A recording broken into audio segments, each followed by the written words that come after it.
잘 준비된 특창 감사합니다. 우리 하나님의 말씀 마태복음 16장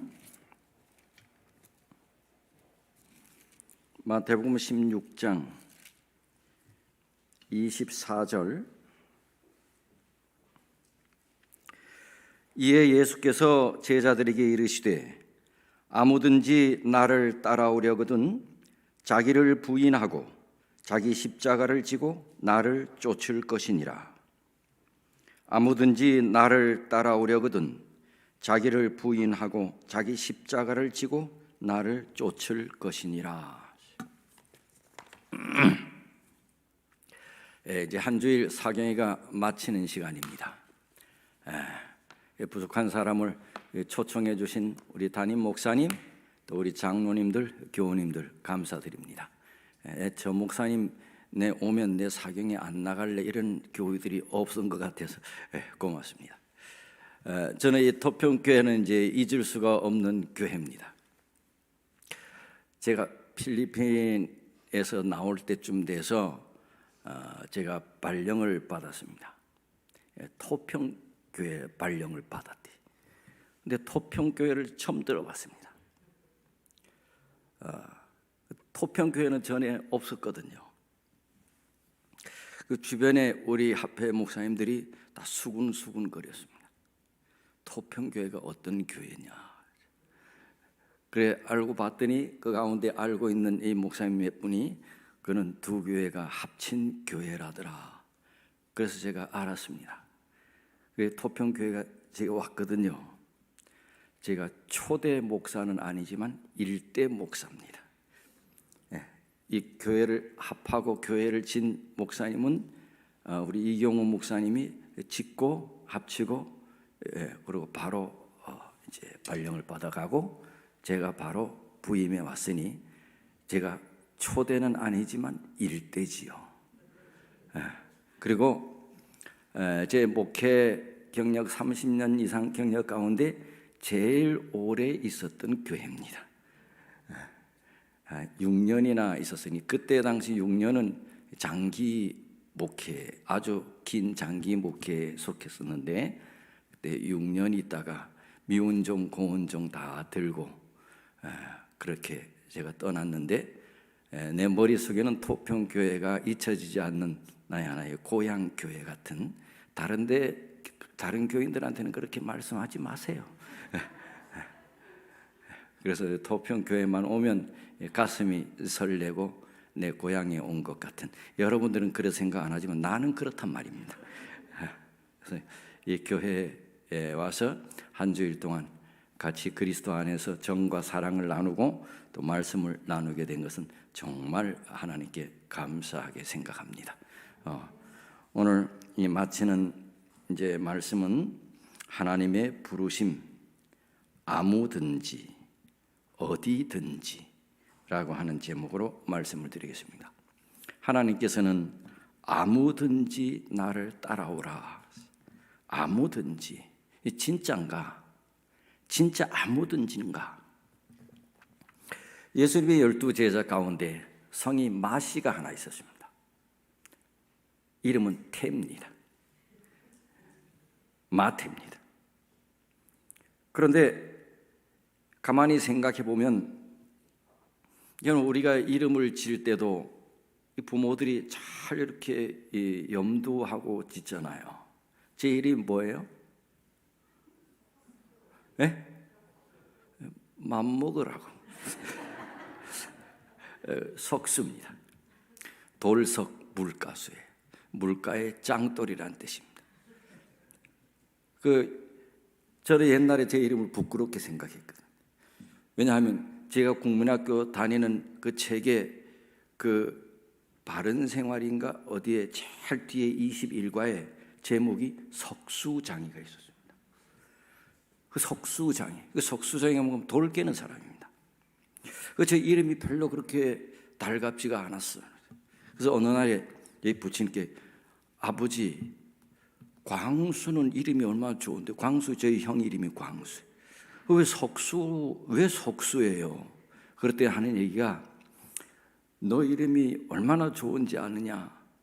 물가의 돌, 아무리 비바람이 치고 흔들리지 않고 그 자리에 딱 자리를 지키는 그런 물가의 돌, 그리고 비바람이 불고 물이 흘러가면 잘 닦여진 반질반질한 돌, 그래야 인마 세상에 살아남아.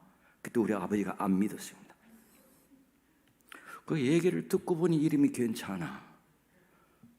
김석수입니다. 그런데 이름이 마태입니다.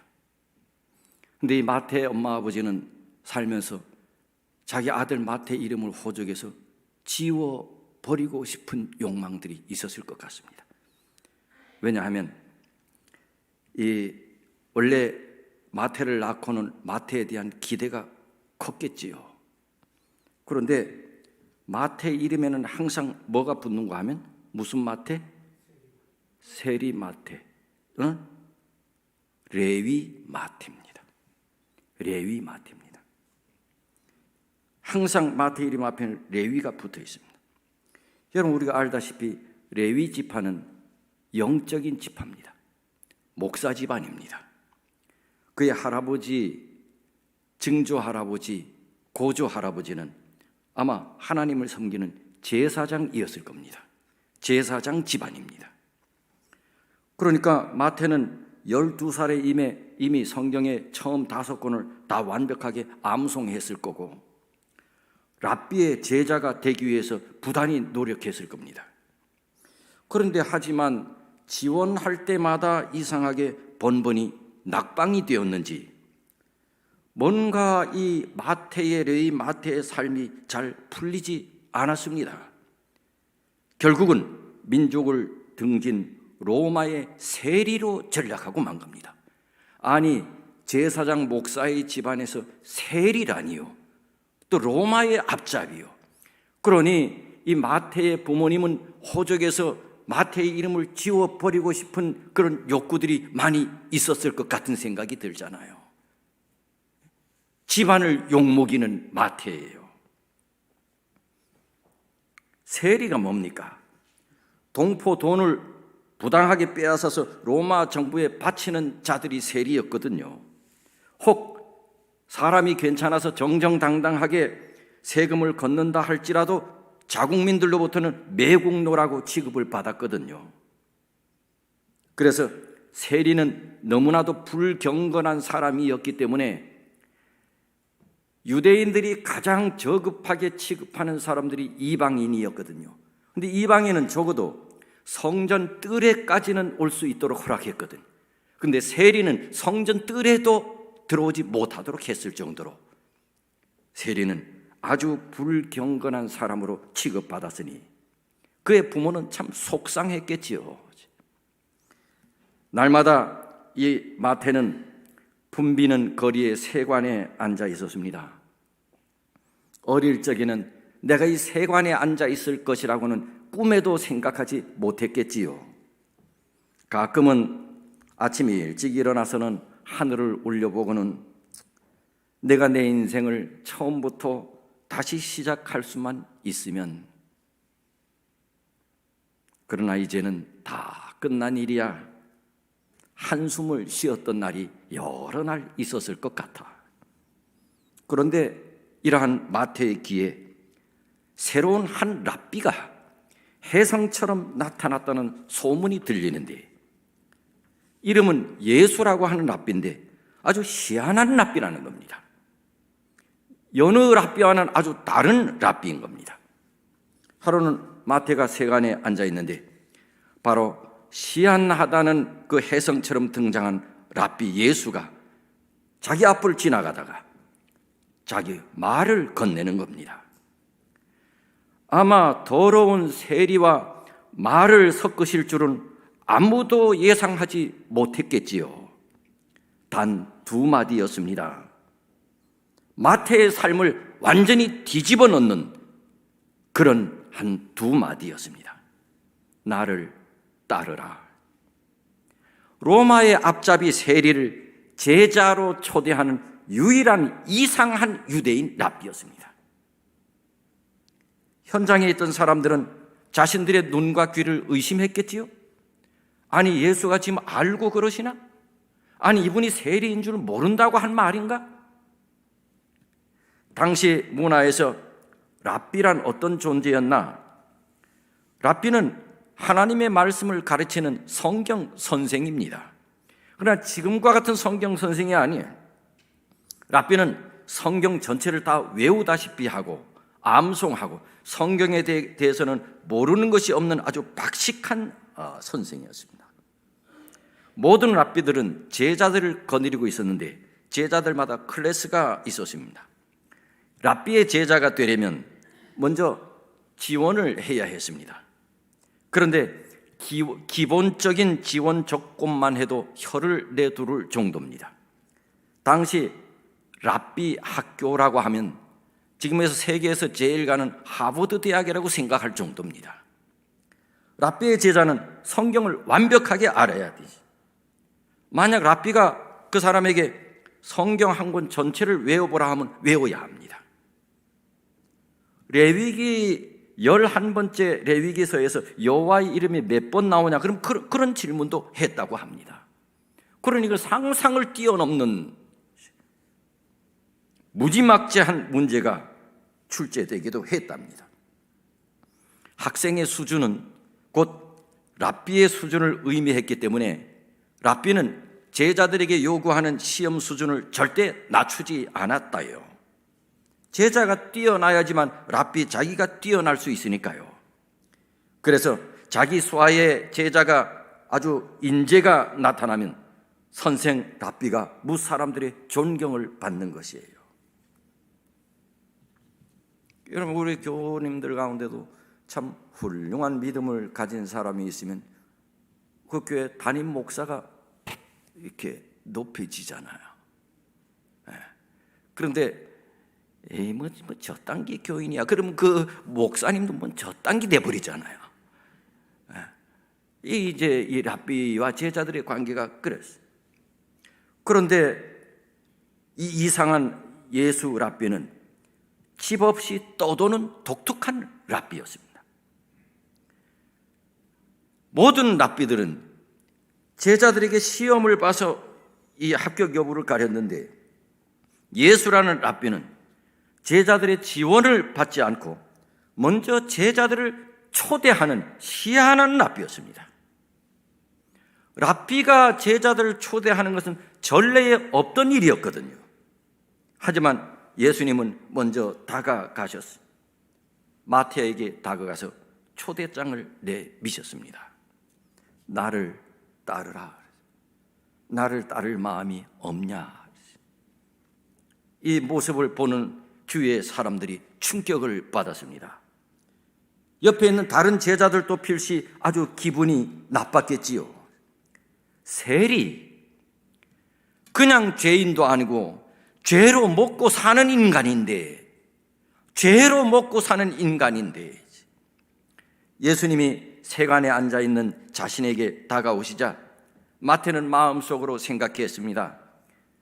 분명히 손가락질을 하면서 빈정거림이 날아올 줄 예상했는데 두 팔을 활짝 펴고는 당신을 따라오라고 초대하는 거 아닙니까?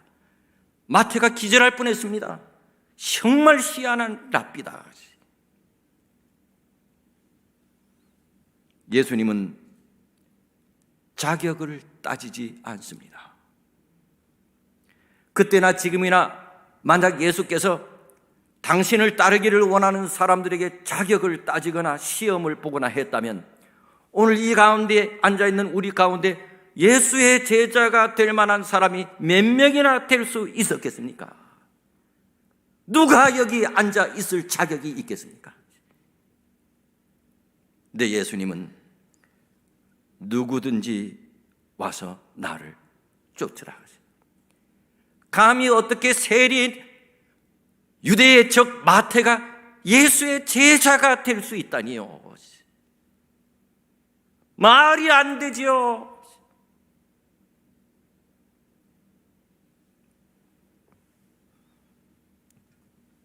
누구든지 와서 차를 사세요. 가만히 광고 뒤에 들여다보니까 신용불량자는 불가. 누구든지 환영합니다 라고 쓴 문구 뒤에 가만히 보니 외부인 출입 금지. 예수님은 신용불량자도 괜찮다고,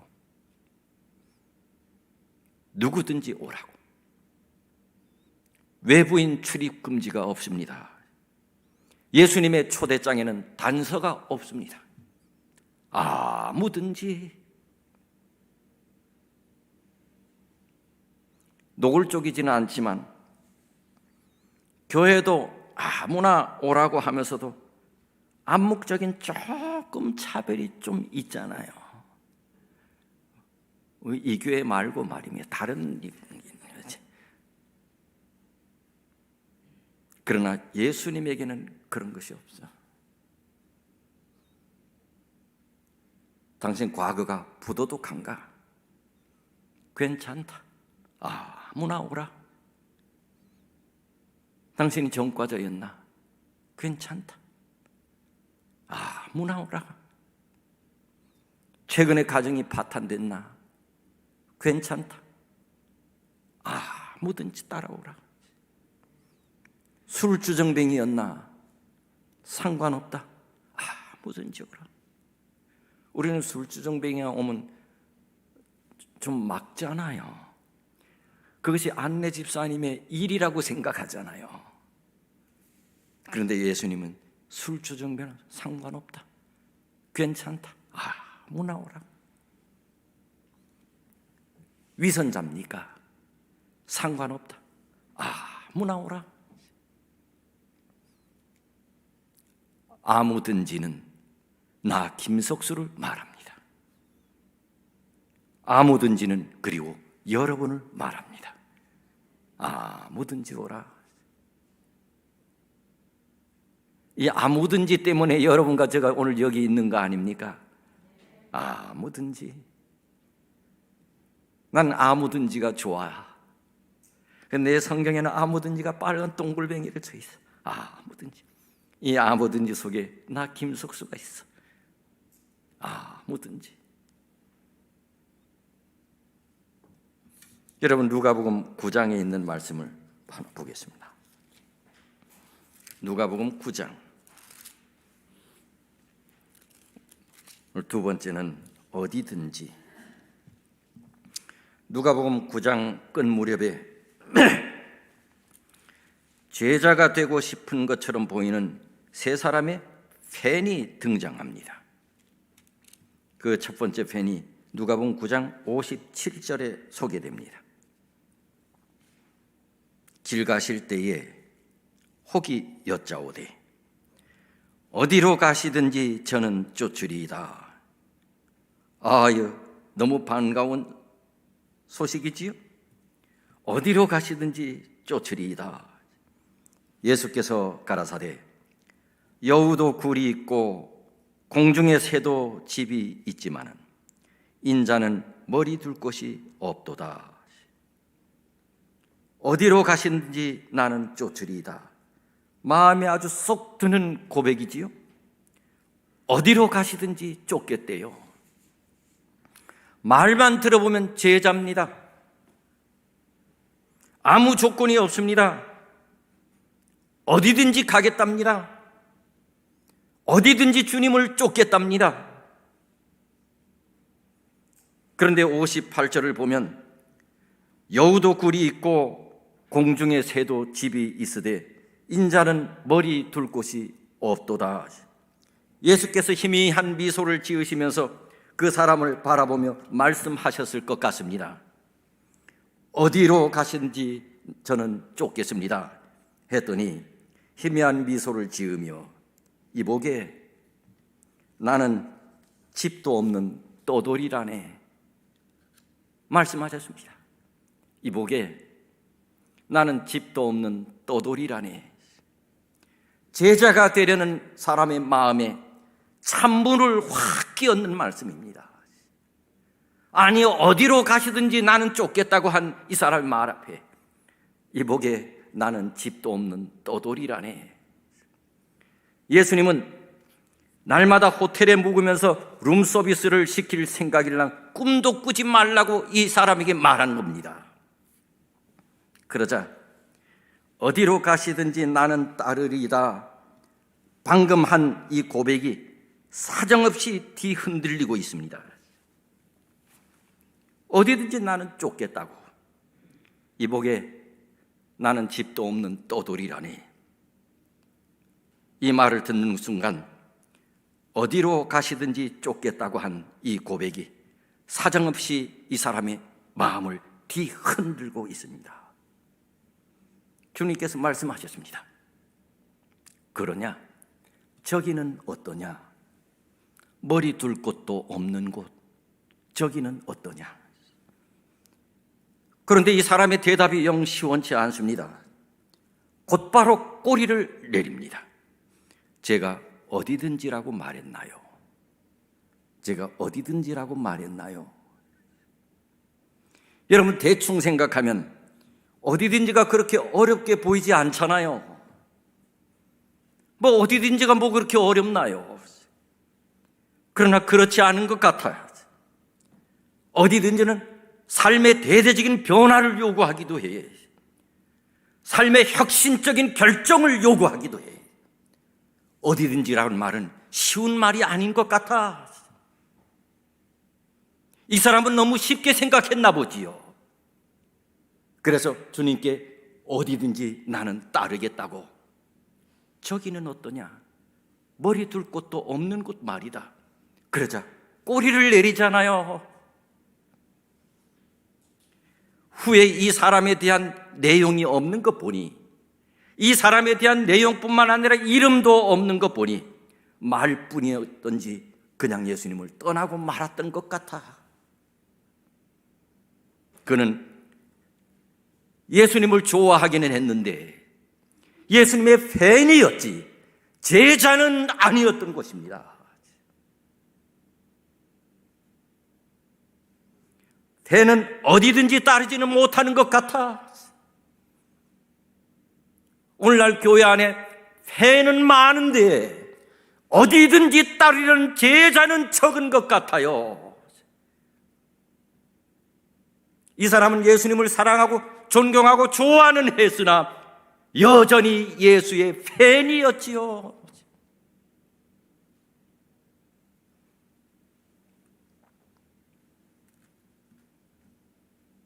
교회 안에서는 되는데 교회 밖에서는 됩니까? 예배 드릴 때는 제자 같은데 문 밖에 나가서도 제자입니까? 교회 안에서 예배 드리고 말씀을 듣고 은혜를 받을 때는 꿀단지였는데 뒷문을 나가자마자 똥단지로 변하지는 않습니까? 예배 드릴 때는 되는데 예배를 드리고 나도 됩니까?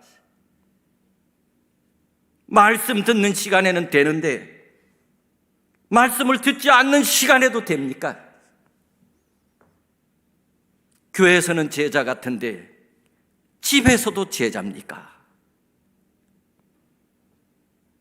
교회에서는 십자가 지고 예수님 따르는 것 같은데 집에만 오면 십자가를 현관 앞에 내려놓고 들어가지는 않습니까? 집 안에서도 예수님 사랑하고 신앙생활 잘 됩니까? 집 안에서도 내 가족들이 나를 보고 예수의 제자 같다고 말합니까? 집 안에서도 그렇게 삽니까? 교회에서만 삽니까? 팬입니다. 일터에서는 됩니까?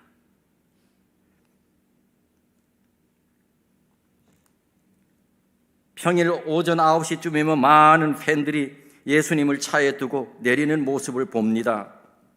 예수님 여기서 잠시 기다리세요. 그리고 5시쯤에 다시 모시러 올게요. 팬입니다. 여러분의 직장과 일터에서도 됩니까?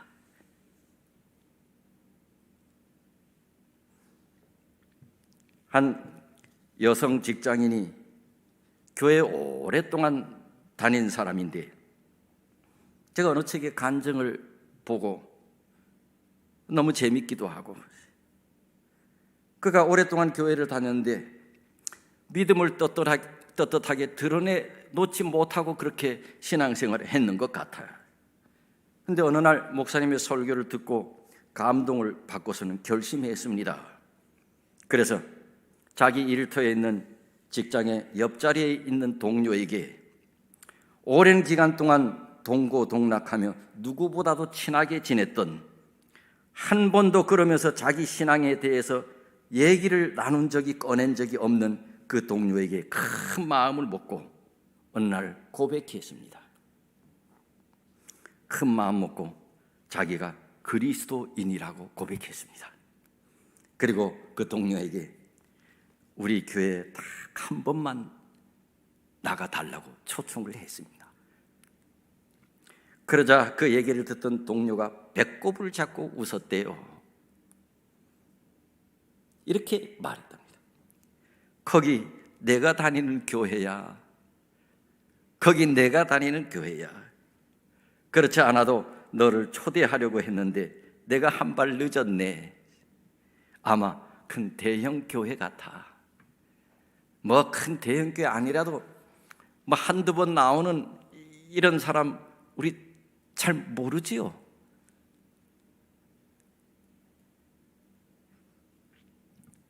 그러자 둘은 서로 한바탕 웃어댔답니다.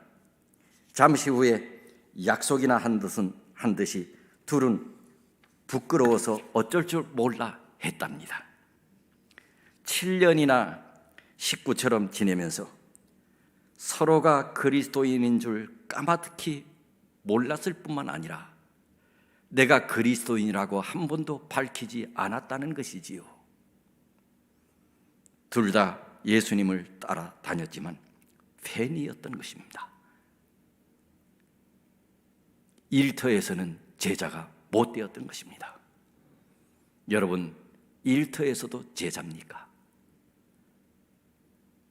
여러분의 직장에서도 제자란 말입니다.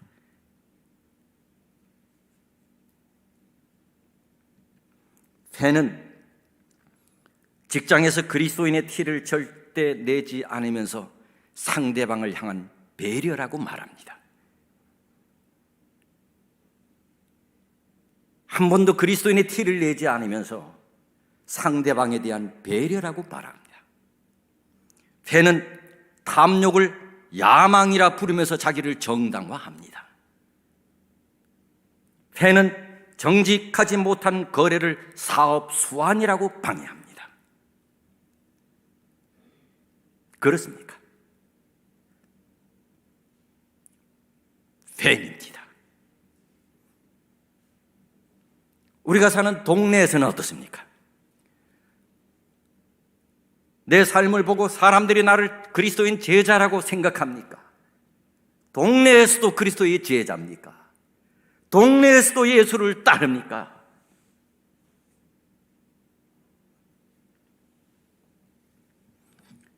아도니람 저드슨이라고 하는 미국 사람이 미얀마에 건너간 미국인 선교사였습니다. 24살에 미얀마에 선교사로 가기로 결심을 했습니다. 24살. 당시에 한 살 어린 23살의 앤과 사랑에 빠졌습니다. 그래서 이 아도니람은 앤과 결혼해서 미얀마에 가서 복음을 전하고 싶었습니다. 장차 장인 어른이 될 그 어른께 편지를 썼습니다. 따님이 저와 결혼하면 어쩌면 아버님은 이 세상에서는 딸을 다시 보지 못할 수도 있습니다. 따님은 선교지에서 많은 고난을 겪게 될 겁니다. 그러나 곧 의의 면류관을 쓴 따님을 영광의 세계에서 보게 될 것입니다. 죽어가는 영혼들을 위해 저와의 결혼을 허락해 주십시오. 이 네 문장만 들어도 가슴이 감동이 되지요? 이거 하나만 들어도 오늘 설교 다 한 것보다 더 감동이 되는 것 같아요.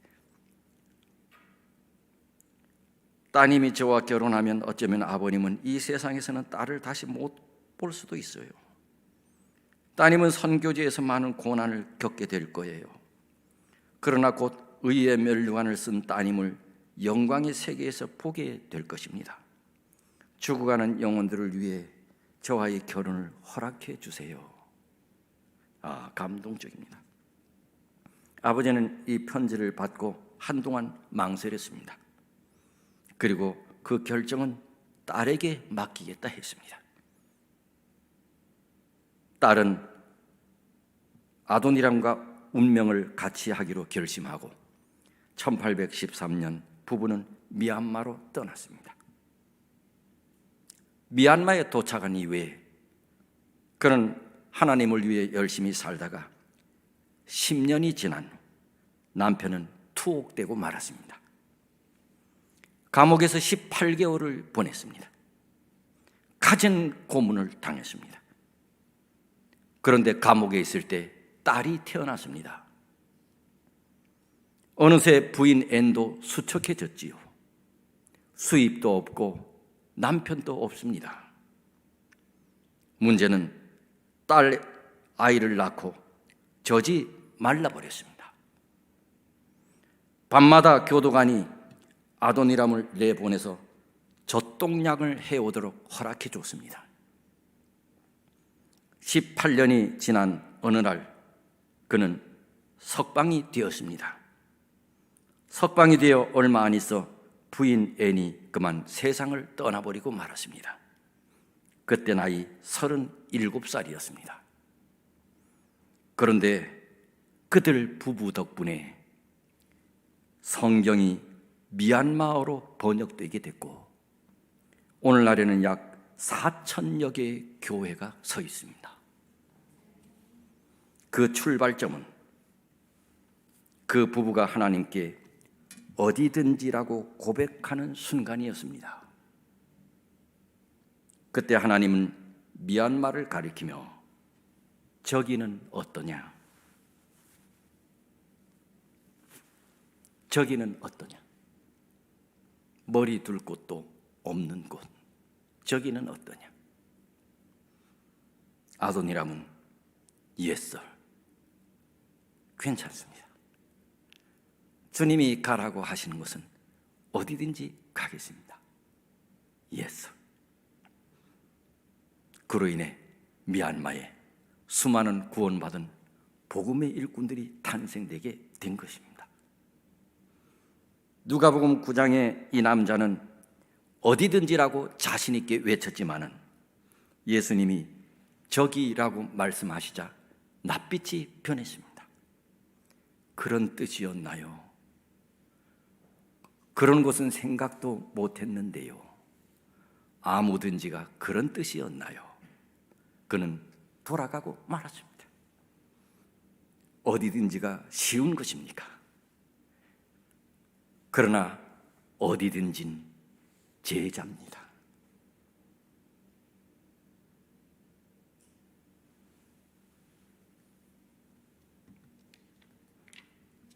제가 좋아하는 찬미가 하나 있습니다. 뭐게요? 이 어려운 것 같지만 잘 생각하면 저도 생각이 있는 사람이라 뚱딴지 같은 질문을 안 해. 다 이 말씀을 하고 연관이 되니 질문하는 거야. 예? 이름이 석이지 그렇게 제가 막대 먹은 사람이 아니야. 그러니까 좋아하는 찬미가 하나 있어. 그 뭐게요? 예? 부름받아 나서니 몸도 괜찮지. 예? 이겁니다. 545장입니다. 545장이 뭐게요?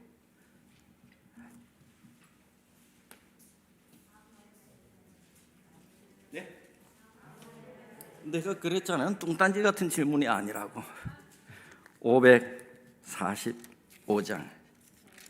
아무데나 예수 나를. 아무데. 여기 피아니스트 계시나요? 그거 한번 같이 불러볼까요? 545장. 아무데나 예수 나를 읽고. 저는 이 찬미 너무 좋아요. 그런데 막 부르지 마세요. 가슴으로 부르세요. 아무데나 아무데나.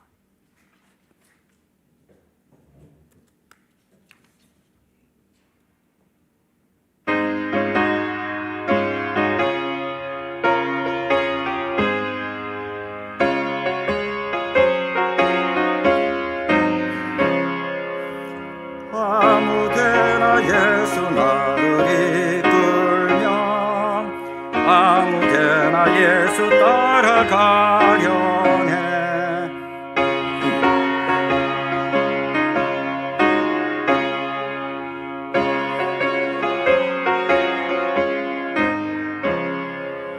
아무데 가든지 두려움없겠네.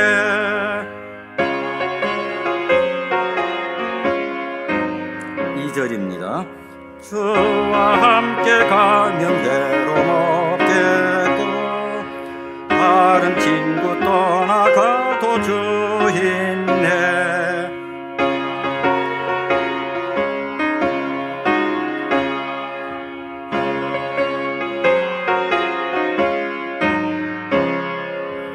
아무데 가든지 두려움 없겠네.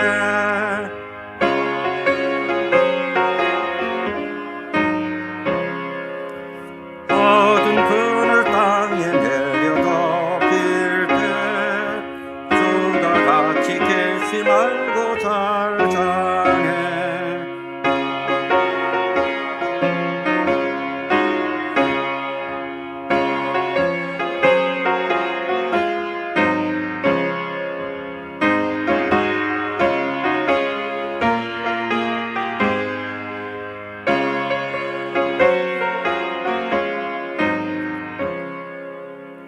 이 찬미를 여러분에게 선물로 드리겠습니다. 아무데 가든지 편안한 곳은 갑니다. 편안한 곳은 갑니다. 그러나 어디든지라는 말은 편안한 곳을 가리키는 말이 아닙니다. 성경의 마태복음 16장 24절에 어디든지 나를 따르라고 하시면서 십자가를 지고 따르래요. 십자가는 편안한 곳을 가리키는 말이 아닙니다.